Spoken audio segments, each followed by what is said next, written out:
Akibat cekcok akibat senggolan mobil saat antre di SPBU, seorang pengendara mobil menusuk petugas bus Damri.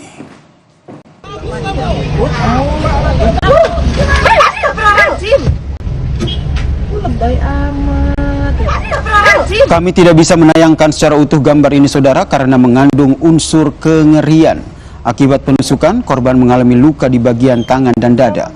Pelaku telah menyerahkan diri, namun barang bukti berupa pisau belum ditemukan karena pelaku mengaku telah membuangnya pasca kejadian.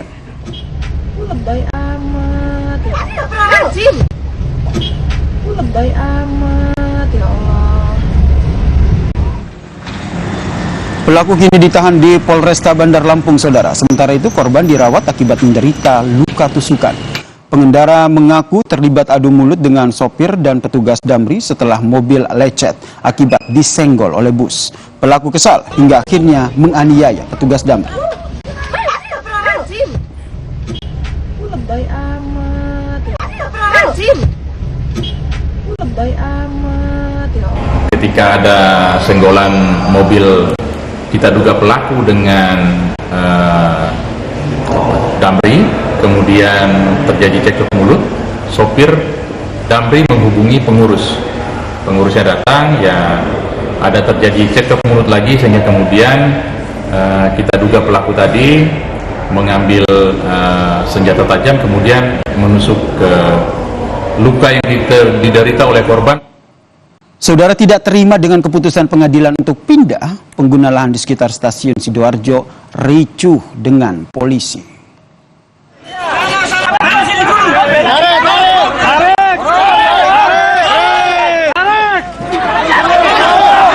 Sejumlah orang yang mengaku sudah tinggal lama di atas lahan yang dipersoalkan ini, saudara, menghalangi petugas sita dari Pengadilan Negeri Sidoarjo dan polisi saat akan melakukan eksekusi. Selama ini sejumlah orang yang tinggal di atas lahan PT KAI itu menjadikan lokasi tersebut sebagai tempat tinggal sekaligus tempat usaha penitipan motor.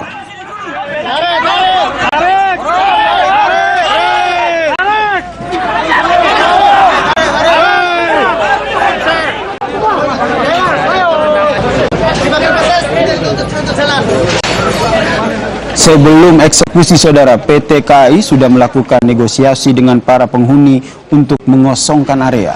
Meski mendapat perlawanan, eksekusi tetap dilanjutkan.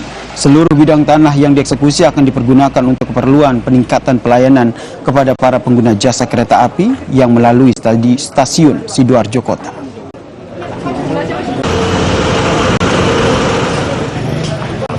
Ya, mereka sudah ditawari pada waktu mediasi, ditawari dengan putusan pengadilan itu supaya segera mengosongkan, tapi sampai dengan batas waktu yang ditetapkan oleh pengadilan tidak mereka kosongkan, ya akhirnya dilaksanakan pelaksanaan eksekusi.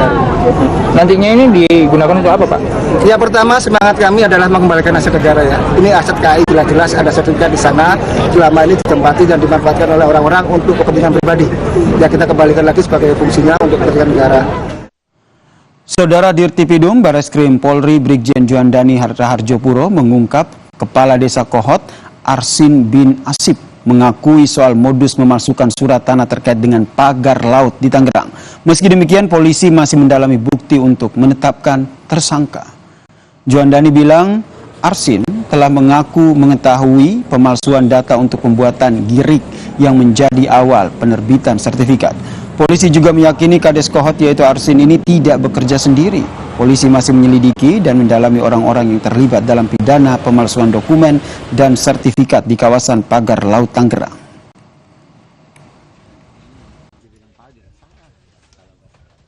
Polri tetap profesional, tetap mengedepankan praduga tak bersalah, dan nantinya pembuktian yang akan kita laksanakan. Kementerian lembaga terkait ya, Pak? Peluangnya apakah kemudian diyakini penyidik bisa ditetapkan sebagai tersangka? Kita tunggu hasil gelar perkara. Berarti kan sudah ada pengakuan pun belum ada penetapan tersangka gitu, Pak? Untuk sampai saat ini. Kan kita berprinsip pada pembuktian. Terpenuhi alat bukti. Alat bukti itu berkaitan atau tidak. Inilah nanti yang akan kita gelarkan. Mohon doanya dalam waktu dekat. Kalau enggak salah, kalau saya analisa dari penyidik, mungkin dalam minggu ini atau minggu depan kita sudah bisa menggelarkan. Tadi di sono saya berdebat sama Pak Lurah.